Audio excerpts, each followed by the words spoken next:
Paulo. Estado de São Paulo, Cuca encara a torcida do Corinthians em decisão contra o Remo. Com o Remo. Ele encara a torcida do seu próprio time na sua segunda partida.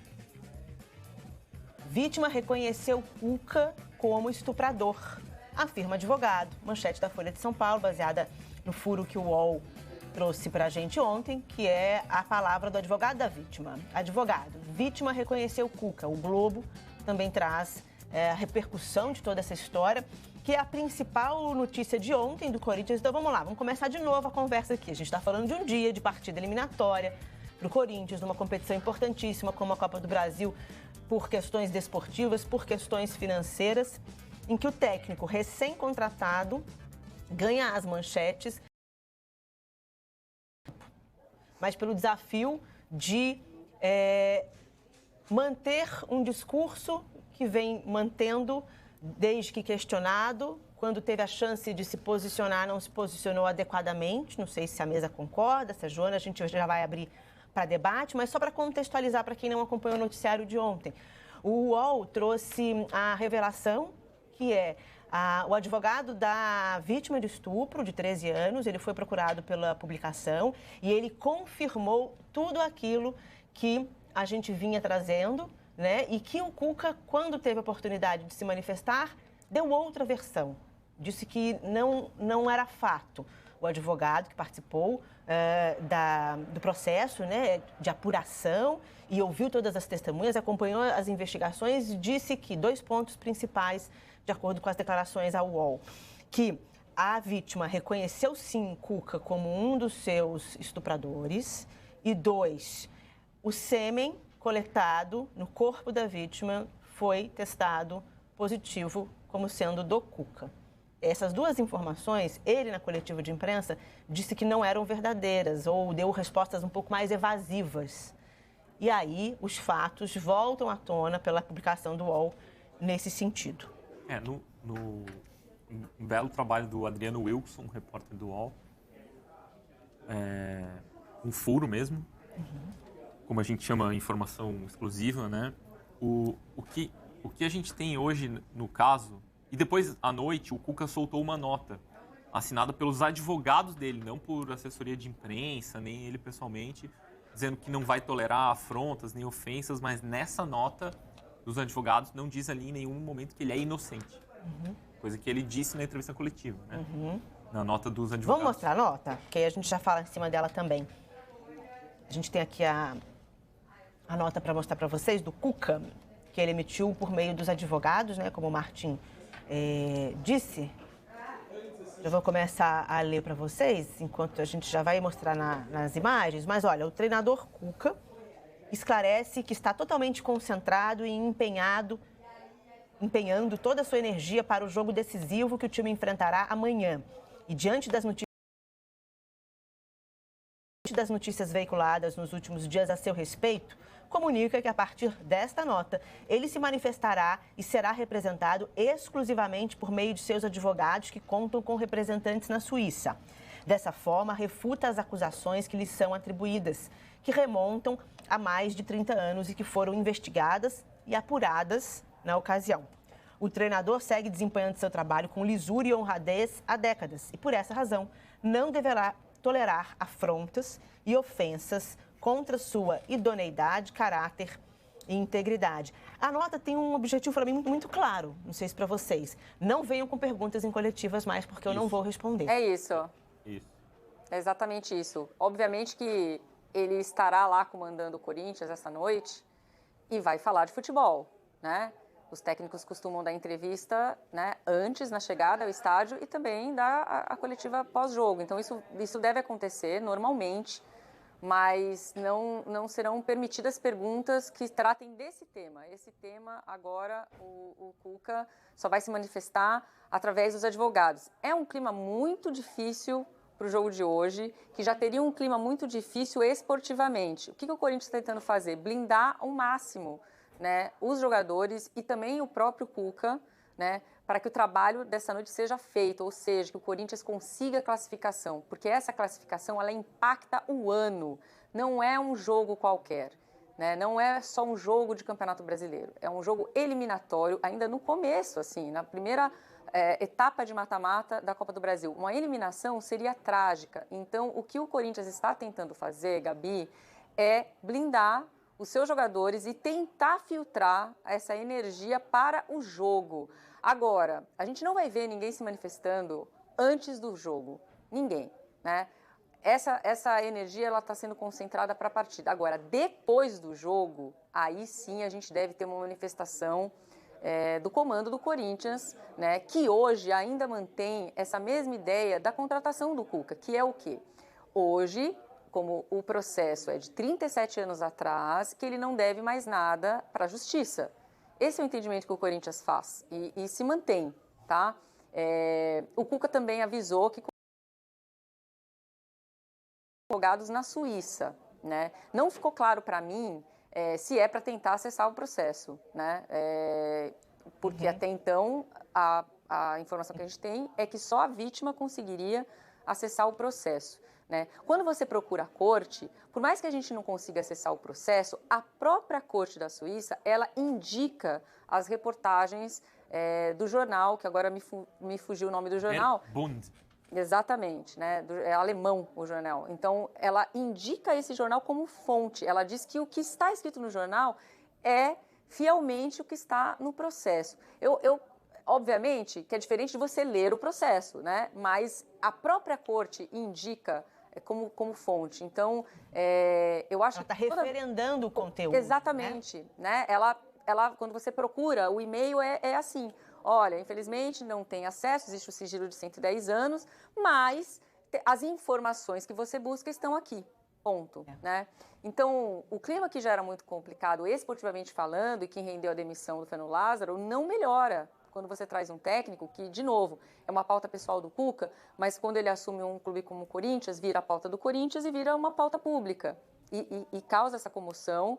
E eu também, a gente tem que falar, Gabi, que esse caso, eu pelo menos, a gente está há algum tempo já nessa estrada, e eu trabalhei na revista Placar no começo da minha carreira. Essa história a gente escutava, mas até 2020 era quase que uma lenda urbana, né? Ninguém corria muito atrás dessa história, né? Eu acho que a gente também não pode pagar pelos erros do passado, acho que alguém deveria ter corrido atrás da história lá atrás, mas isso não foi feito, está sendo feito agora, vários repórteres trazendo informações novas, que obviamente influenciam muito nesse debate, que é um debate público, é um debate da sociedade, é um tema muito, muito difícil para nós, mulheres, inclusive. Para você ter uma ideia, eu estava me preparando para entrar no News, e a manchete aqui de São Paulo, Gabi, do Bom Dia São Paulo, era uma pesquisa, era um número que foi divulgado hoje pela Secretaria de Segurança Pública, que só na cidade de São Paulo foram registrados 39 estupros, é a média do mês. 39, mais de um por dia, só na cidade de São Paulo, considerando que é um crime que tem subnotificado. Então, tema da sociedade, né? Eu acho que a Renata Mendonça explicou isso várias vezes aqui no programa. Mas por que estão falando sobre isso agora? É um massacre? Não é essa a questão. A questão é que no momento em que o Corinthians contrata o Cuca e a pauta da vida pessoal do Cuca vira essa pauta pública, vira o debate. E por isso que a gente está nesse ponto hoje. A gente gostaria de estar, eu pelo menos, eu gostaria muito de estar falando de futebol. Gostaria de estar falando de como o Cuca está se preparando para esse jogo, que talvez ele dê oportunidade para o Matheus Araújo, que ele não tinha tido tempo de vê-lo treinar, por isso que o Matheus não foi escolhido no primeiro jogo contra o Goiás, mas que ele estava tendendo a dar uma oportunidade para esse jogo. O Adson deve receber oportunidade, que ele quer botar um time mais leve, um pouco mais jovem nessa partida que é tão importante, mas infelizmente a gente cai aí nesse mesmo tema, né? Que é o tema que extrapola o esportivo, e eu acho muito difícil para todo mundo que está envolvido nisso. Deve ser difícil para o Cuca, não estou nem questionando se Cuca é inocente, culpado, está tudo lá na justiça, a gente está tendo acesso a cada vez mais às informações, mas não deve ser fácil também você trabalhar nessas condições. Não deve ser fácil ser comandado nessas condições, né? Os jogadores, por mais que você tente blindar os jogadores, e depois da derrota contra o Goiás, que o Roger Guedes, que é um cara que sempre fala, né, mesmo nos momentos difíceis, ele fala, estou fechado com o Cuca, estamos fechados com esse trabalho, não deve ser fácil. Porque vai todo mundo ser cobrado, né, Gabi? Então, e o Corinthians também. Então, uma hora o Corinthians vai ter que se posicionar. E eu acredito, sinceramente, Gabi, que não vai ter jeito e vai ter que ser depois desse jogo, independentemente do resultado. Porque por mais que se acreditasse que os resultados pudessem construir uma narrativa paralela que talvez pudesse sobrepor ao que a gente está batendo aqui, não me parece que vai ser o caminho, não me parece que vai acontecer também. Sim. Jonas, são muitas camadas, para usar aí um termo da moda, mas acho que ele exemplifica bem, camadas nessa discussão, né? Falando aí sobre as informações que o processo, que a justiça, ela confirma a respeito do que foi trazido pela imprensa da época, esse foi um furo que vale a pena citar, importante, do site Meu Timão, que é uma publicação setorizada, é uma publicação nichada, que tem o objetivo de falar a linguagem do torcedor.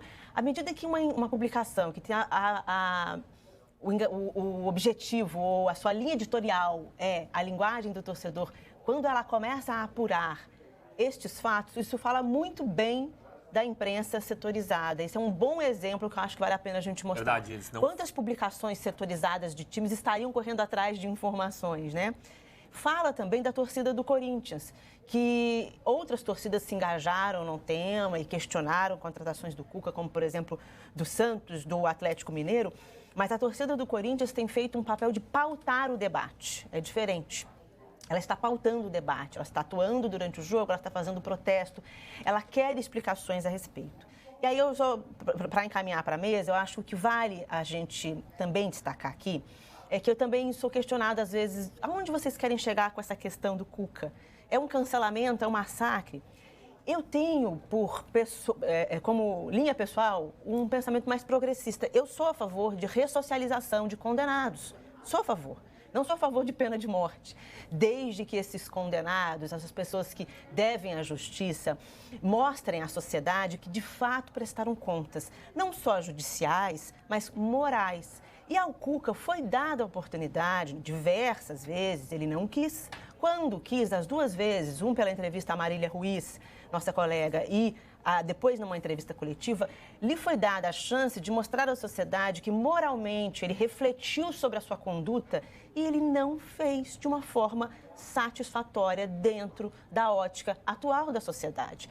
Eu acho que enquanto o Cuca não mostrar à sociedade que, de fato, dentro da ótica atual, ele refletiu minimamente sobre os atos que ele cometeu lá atrás, é natural, Joana, é natural, Gonza e Martim, que ele diga o seguinte, eu não me lembro, porque talvez este assunto não o tenha assombrado durante 37 anos. E por que esse assunto não o assombrou durante 37 anos? Porque era uma conduta normalizada. Mas ele tem a chance de reescrever, de fazer essa reflexão, e não parece que ele tem feito isso. Ao Corinthians, eu acho que vale a pena a gente também dizer o seguinte, mostra esse caso que consultar uma organizada sobre a contratação de um treinador, quando você faz isso, você não está consultando o coletivo de torcedores daquele time. Porque o Corinthians, se sabe que a direção consultou a Gaviões da Fiel antes de contratar o Cuca para perguntar, tudo bem? Estão de acordo? Vocês acham que vai ser ok? E a torcida organizada teria dito sim. Mas ela não reflete a opinião do seu coletivo de torcedores. Menosprezar o tamanho, a diversidade e o universo enorme que é a torcida do Corinthians. Bom, eu concordo inteiramente com você, Gabi. Acho que essa tua linha, ela enfim, é como eu penso na questão da ressocialização e no direito que as pessoas têm, desde que acertem as suas pendências, as suas dívidas, com a justiça, com a lei, não deixem nenhuma conta no pendura, a gente não pode, a gente tem que dar oportunidade, uma segunda oportunidade para essas pessoas. Eu acho que tem duas situações aí no caso do Cuca. Do ponto de vista do Corinthians, a única coisa que eu consigo ver é o seguinte, sabe aquela expressão arrumar sarna para se coçar? É o que o Corinthians fez. Tinha 200 situações para ele tentar atacar no momento em que ele resolveu interromper o trabalho do Lázaro. ele foi escolher o Cuca. Então, agora, enfim, as coisas, tudo que a gente faz na vida tem um preço. As duas situações que eu vejo no caso do Cuca uma é a questão técnica, a questão legal. O Cuca não deve nada à justiça. Nem ele, nem os 3 companheiros dele que participaram desse evento terrível em 1987. Então, se o Cuca quiser, o suposto crime prescreveu, se o Cuca quiser morar na Suíça, ele pode. Se ele quiser trabalhar no Corinthians, ele pode fazer o que ele quiser tecnicamente. O segundo lado, e aí que está o holofote, aí que está o debate, é o seguinte: o Cuca, isso nem ele nega, que em 1987 ele entrou num quarto de hotel na Suíça com outros 3 companheiros e uma menina de 13 anos, e essa menina saiu desse quarto sendo vítima de um estupro. Aí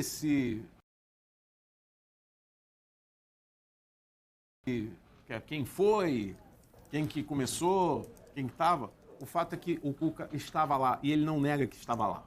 Então, se ele, eu não participei, mas também não fez nada para impedir.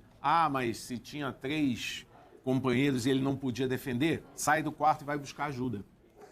Assim, o fato é que ele estava lá e tudo que a gente faz na vida, a gente tem que responder por isso. Então, graças a Deus que nós evoluímos enquanto sociedade, e o futebol também evoluiu, porque o caso de estupro nunca foi tolerado, digamos assim, mas no meio do futebol, o tamanho disso, o peso disso era muito menor. Não, basta ver a maneira como esses jogadores foram recebidos quando voltaram ao Brasil. Como heróis. Não, era outro mundo, né? Era outro mundo e o futebol era outro mundo. Então, eu acho assim, ninguém vai apedrejar o Cuca, ninguém vai... enfim, ninguém pode impedir o Cuca de seguir a sua vida, de cuidar da sua família. Agora, eu tenho certeza que o Cuca, Deus nos livre e guarde, mas se alguma pessoa a quem ele ama, alguma pessoa que seja muito próxima a ele, sofresse esse tipo de agressão, eu fico imaginando como seria para o Cuca e para essa pessoa que supostamente sofresse essa agressão, ligar a televisão num canal esportivo e ver todo santo dia um desses agressores dando entrevista, brilhando, tendo seu nome gritado no estádio, comemorando título, sendo cogitado para dirigir uma seleção brasileira. É muito duro, porque quem bate não sente, mas quem apanha não esquece. Né? E uma sequela psicológica de um estupro, ela não acaba nunca. Basta, perguntem aí a qualquer um ou qualquer uma mulher que já foi vítima disso. Então, eu acho assim, aí um amigo meu ontem me perguntou assim, mas então faz o que com o Cuca? Eu falei o seguinte, eu disse o seguinte, não é ninguém que tem que fazer nada com o Cuca, o Cuca que tem que fazer. Então, se para o Cuca essa lembrança não pesa, ou se as cobranças que vão acontecer e tem que acontecer porque o fato aconteceu, independentemente do tamanho da participação dele, elas vão acontecer, isso vai perseguir ele a partir de agora, qualquer clube que ele for, esse assunto vai ser. Se para ele isso não pesa, vida que segue. Vai ter no time. Ele é um baita de um treinador. Ele vai dar um jeito no Corinthians, eu não tenho dúvida disso. Agora, se ele... ele poderia, eu acho que para ele ter uma vida muito mais sossegada, ele e a família dele, porque